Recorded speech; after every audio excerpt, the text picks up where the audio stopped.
Hello everyone and a warm welcome to Achievers YouTube channel. Very good morning guys, बहुत बहुत स्वागत है आपका हमारे यूट्यूब चैनल पर। दोस्तों, हर दिन की बात ही आज भी हम आपके लिए लेकर आए हैं आज का महत्वपूर्ण करंट अफेयर्स। आज तारीख है 1 दिसंबर। आप लोग को कॉन्ग्रेचुलेसन कि आप लोग 2020 के दिसंबर के महीने में पहुंच चुके हैं। ठीक है दोस्तों, आज वर्ल्ड एड्स डे के रूप में भी मनाया जाता है। ये मुझे याद आया, मैं बता दिया। ऐसे ही यूजफुल नॉलेज के लिए आपको क्या करना है, हमारे चैनल को सब्सक्राइब करना है और बेल आइकन को भी प्रेस कर देना है, ताकि आपको आगे आने वाली सभी वीडियोज की नोटिफिकेशन सबसे पहले मिले। ठीक है, तो दोस्तों हम लोग शुरू करेंगे आज की करंट अफेयर्स को।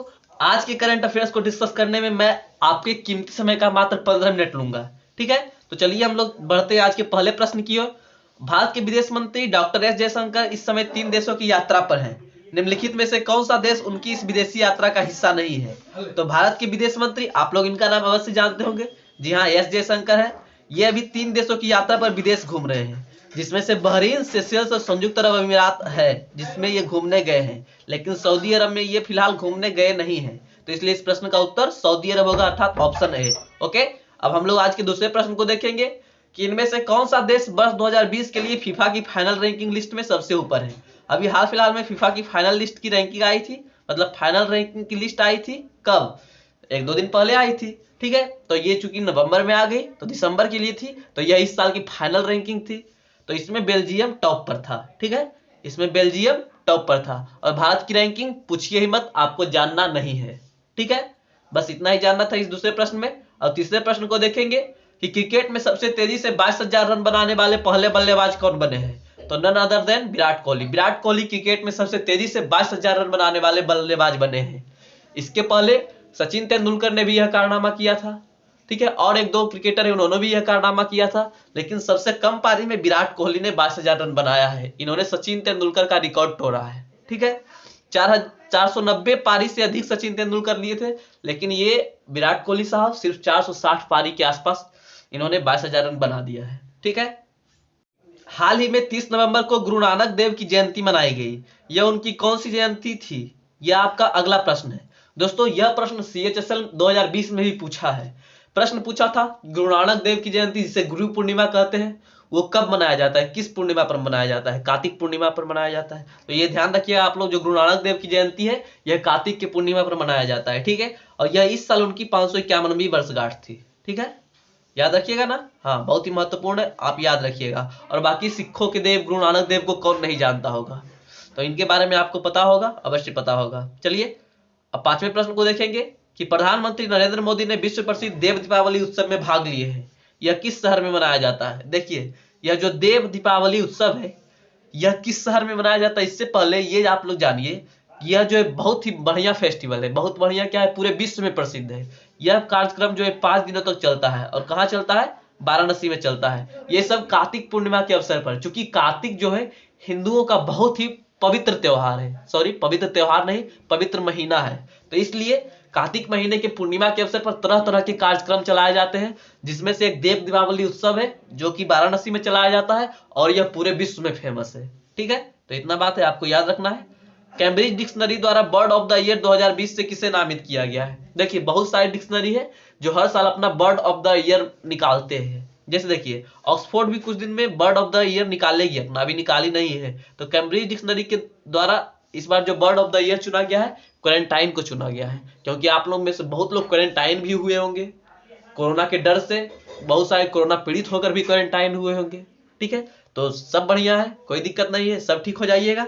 तो उससे हमको लेना देना है नहीं। कैम्ब्रिज डिक्शनरी द्वारा बर्ड ऑफ द ईयर से आप लोग जानिए किसे नामित किया गया है? क्वारंटाइन को। ओके, अब सातवें प्रश्न को देखेंगे कि किस राज्य के वन विभाग ने 12 तेंदुओं को एक निजी बचाव और पुनर्वास केंद्र जामनगर में स्थानांतरित कर दिया है? देखिए, यह प्रश्न ये आपको उत्तर बता रहा है कि जामनगर, यदि पता होगा आपको कहाँ है तो बता दूं, गुजरात में है। ये तो आपको पता है ही।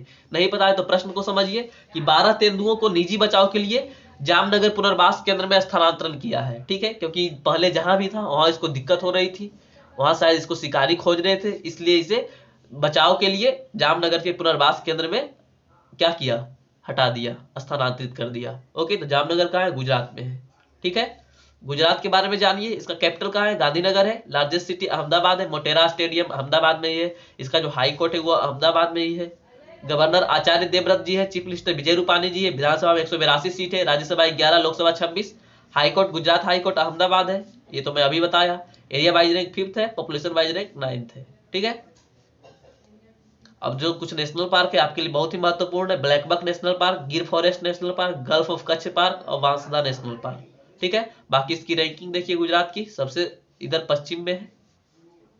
अब 8वें प्रश्न को देखेंगे हम लोग कि 2021 से लागू होने वाली 14वीं पंचवर्षीय योजना के तहत चीन ने ब्रह्मपुत्र नदी पर पनबिजली परियोजना का प्रस्ताव किया है। ठीक है, किस में? ब्रह्मपुत्र पर, क्योंकि इंडिया में तो ये आके करेगा नहीं, तो तिब्बत वाला जो ब्रह्मपुत्र है उसी में आके करेगा। तो तिब्बत में जो ब्रह्मपुत्र नदी है, तिब्बत के कहा मानसरोवर से निकलती है ना ब्रह्मपुत्र नदी, आपको ये बात तो पता होगी।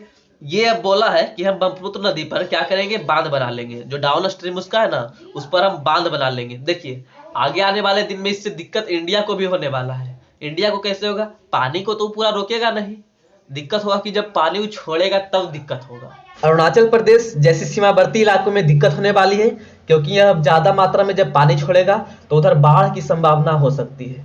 ठीक है, तो ये हमारा उत्तर था। पंचवर्षीय योजना जो 14वीं पंचवर्षीय योजना चीन का रहेगा, उसमें वह तिब्बत की ब्रह्मपुत्र नदी पर पनबिजली परियोजना मतलब हाइड्रो इलेक्ट्रिक प्रोजेक्ट का शुरुआत करेगा। ठीक है, अब अगले प्रश्न को हम लोग देखेंगे, 9वें प्रश्न को, कि ड्राई स्क्वाब डायरेक्ट आरटी-पीसीआर परीक्षण विधि को हाल ही में कोविड-19 वायरस का परीक्षण करने के लिए किस चिकित्सा अनुसंधान परिषद द्वारा अनुमोदित किया गया था? तो भारतीय चिकित्सा अनुसंधान परिषद, जिसे आईसीएमआर आप बोलते हैं ना, तो इसके द्वारा यह किट को, यह परीक्षण विधि को, कौन सी परीक्षण विधि? RT-PCR test method. ठीक है, तो यह भारतीय चिकित्सा अनुसंधान संस्थान द्वारा अब अनुमोदित कर दिया गया है कि हाँ कोविड-19 के इलाज में यह कार्यरत है, बढ़िया है। ठीक है, अब 10वें प्रश्न को हम लोग देखेंगे, किस देश के संसद ने हाल ही में प्रतिबंधों को हटाने के लिए एक रणनीतिक उपाय नामक एक विधेयक पारित किया है? प्रतिबंध किस चीज से? सभी चीजों पर, कोरोना वायरस के कारण बहुत सारी चीजों पर प्रतिबंध लगा हुआ था, तो उस सारी प्रतिबंध को हटाने के लिए ईरान की संसद ने हाल ही में एक विधेयक पारित किया है। कौन सा विधेयक है? प्रतिबंधों को हटाने का रणनीतिक उपाय। ठीक है, और थोड़ा सा जानिए विधेयक का उद्देश्य क्या है। कि विधेयक का उद्देश्य ईरानी परमाणु वैज्ञानिक मोहन फखरीजादे की हत्या के मद्देनजर ईरान की परमाणु गतिविधियों को बढ़ावा देना है। वह ईरानी रक्षा मंत्रालय के नवाचार केंद्र के प्रमुख थे। ठीक है, तो ईरान देखिए, ईरान इधर हाल फिलहाल में परमाणु के युद्ध में बहुत ही सम्मिलित रहा है। अमेरिका से इसका बहुत ज्यादा टक्कर चल रहा था। किसका? ईरान का। आपको पता होगा, तो ईरान के जो कौन थे, मोहन फखरीजादे, ये कौन थे? ईरान के रक्षा मंत्रालय के नवाचार केंद्र के प्रमुख थे। तो इनका हत्या हो गया था शायद, इसीलिए यह एक विधेयक पारित हुआ है। और साथ ही साथ कोरोना वायरस वाला भी केस था, दोनों केस मिलाकर था, इसमें एक ही केस का वर्णन यहाँ किया गया है। ओके, अब 11वें प्रश्न को देखेंगे कि कहाँ स्थित विशालकाय में टू-वे रेडियो टेलीस्कोप वेधशाला को प्रतिष्ठित IEEE मील का पत्थर का दर्जा प्रदान किया गया है? कौन सा? IEEE मील का पत्थर का दर्जा। तो यह पुणे में स्थित है। क्या स्थित है? मेट्रोवे रेडियो टेलीस्कोप, मतलब एक मेट्रोवे रेडियो टेलीस्कोप है, इसको विश्व स्तर पर IEEE मील का पत्थर का दर्जा प्रदान किया गया है। यह एक जो है पुरस्कार टाइप का होता है। ठीक है, आप लोग ध्यान रखिएगा, और ज्यादा कुछ इसमें है नहीं। 12वें प्रश्न को हम देखेंगे कि किस मंत्रालय ने हाल ही में सहकार प्रज्ञा का शुभारंभ किया? सहकार प्रज्ञा। ठीक है, सहकार प्रज्ञा का शुभारंभ किसने किया है? कृषि और किसान मंत्रालय ने। ओके, देखिए सहकार मतलब क्या? सहकारिता। सहकारिता किससे संबंधित है? कृषि से संबंधित है। ये तो छोटा सा ऑक्यूपेशन से, मतलब कुटीर उद्योग से संबंधित है, तो इसमें कृषि और किसान कल्याण मंत्रालय ये सब काम कर सकता है। तो इसी ने एक सहकार प्रज्ञा नाम का एक कार्यक्रम का शुभारंभ किया है। ठीक है, अब 13वें प्रश्न को देखेंगे कि किस राज्य में गृह मंत्री ने नई फ्लाईओवर बनाने की घोषणा किए हैं? गुजरात के गृह मंत्री ने हाल ही में एक नया फ्लाईओवर बनाने का घोषणा किए हैं। यह कहाँ बनाया जाएगा? गुजरात के लिए महत्वपूर्ण है यह प्रश्न कि सिंधु भवन क्रॉस रोड पर पहला फ्लाईओवर और सानंद जंक्शन पर दूसरा फ्लाईओवर आवासीय रूप में समर्पित किया जाएगा। ठीक है, बाकी यह कितने की लागत से है इससे आपको जरूरत कुछ है नहीं जानने की। 14वें प्रश्न को देखेंगे हम लोग, ओरोनोडोई योजना किस राज्य सरकार द्वारा शुरुआत किया गया? यदि आप लोग देखें, अर्थ से समझने की कोशिश करेंगे तो ओरोनोडोई योजना का सीधा से सीधा संबंध किससे लग रहा है? असम से लग रहा है। तो जी हाँ, ओरोनोडोई योजना असम सरकार द्वारा शुरू किया गया है। ठीक है, अब बस असम के बारे में कुछ फैक्ट्स जानिए कि इसका कैपिटल कहाँ है? दिसपुर है। लार्जेस्ट सिटी कहाँ है? गुवाहाटी। रैंक इसका एरिया वाइज 15th है और 16th है। पॉपुलेशन से गवर्नर जगदीश मुखी है, चीफ मिनिस्टर सर्बानंद सोनोवाल है, लेजिस्लेचर यूनिकैमरल है जिसमें 126 सीट है, पार्लियामेंट बाकी राज्यसभा में 7 सीट है और लोकसभा में 14 सीट है। ओके, नेशनल पार्क इसमें देखिएगा तो काजीरंगा एक सिंग वाले गैंडा के लिए महत्वपूर्ण है, मानस नेशनल पार्क याद रखिएगा मानस नदी के किनारे है, औरंग नेशनल पार्क बाकी ये उतना महत्वपूर्ण है नहीं।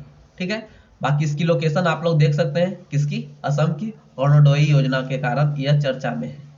ठीक है, अब आज के 15वें प्रश्न को हम लोग देखेंगे कि सरकार ने कोविड-19 वैक्सीन मिशन के लिए कितने करोड़ रुपए के पैकेज देने की घोषणा की है। तो सरकार ने 900 करोड़ रुपए के पैकेज देने की घोषणा की है। किस लिए? कोरोना वैक्सीन सब तक सही से सही कीमत में पहुंच जाए, गरीबों लोगों तक कम कीमत में पहुंच जाए, फ्री में दिया जाए, इसलिए सरकार ने 900 करोड़ रुपए की पैकेज देने की घोषणा की है। ठीक है, और मैं आपको बता दूं कि कोरोना का वैक्सीन अगले साल जनवरी के लिए फ्रंट वॉरियर्स के लिए और अप्रैल तक हम सब लोगों के लिए आ जाएगा। ओके, तो यह एक बढ़िया बात है और हम तो इस साल के अंतिम महीने में भी घुस गए दिसंबर का। अब हम अगले प्रश्न को देखेंगे, question of the last day को, जो कि कल आपसे पूछा गया था। प्रश्न है कि किस राज्य सरकार ने जरूरत पड़ने पर आम जनता के लाभ के लिए अग्नि और बचाव सेवाओं तक त्वरित पहुंच हेतु एक मोबाइल फोन आधारित एप्लीकेशन थी लॉन्च किया है। तो इस प्रश्न का उत्तर बहुत कम लोगों ने दिया, लेकिन बहुत ही बेहतरीन तरीके से दिया। किसने? इस प्रश्न का उत्तर बहुत ही बेहतरीन तरीके से रिया रियाजली ने दिया। ठीक है, रिया जी आपको आगे आने वाली परीक्षाओं के लिए बहुत बहुत बधाइयां, एडवांस में बेस्ट ऑफ लक, आप ऐसे ही छा जाओ। ओके, अब हम देखेंगे आज के प्रश्न को, यदि आप लोग इस प्रश्न का जवाब देते हैं तब क्या होगा, तब आपका नाम भी इधर आएगा। ठीक है, प्रश्न है कि विश्व एड्स डे कब मनाया जाता है। इस वीडियो के शुरुआत में इसका आंसर बताया गया था, यदि आप लोग देखेंगे, और यदि नहीं देखे होंगे तो प्लीज बढ़िया से देखिए, स्किप मत कीजिए, आपके लिए बहुत ही महत्वपूर्ण है। और इस प्रश्न का उत्तर जल्दी से जल्दी कमेंट करके जवाब दीजिए, और ये भी जवाब दीजिए कि इसकी मनाने की शुरुआत कब की गई थी। ठीक है दोस्तों, तो ये रहा हमारा आज का सेशन। एक बात और, यदि आप लोग अड्डा 247 से कुछ खरीदना चाहते हैं तो कुछ भी खरीदिए, तो हमारा कोड SS11 जरूर यूज कीजिए, आपके लिए बहुत ज्यादा डिस्काउंट मिलेगा इस कोड पर। ओके, तो अपना ख्याल रखिएगा, घर पर रहिएगा। मोदी जी बोले हैं कि जब तक दवाई नहीं तब तक ढिलाई नहीं। ठीक है, तो इसलिए घर पर ही रहना है, अपना ख्याल रखना है। मिलता हूं आपसे अगले दिन अगले वीडियो में। जय हिंद, शिवम साइनिंग ऑफ।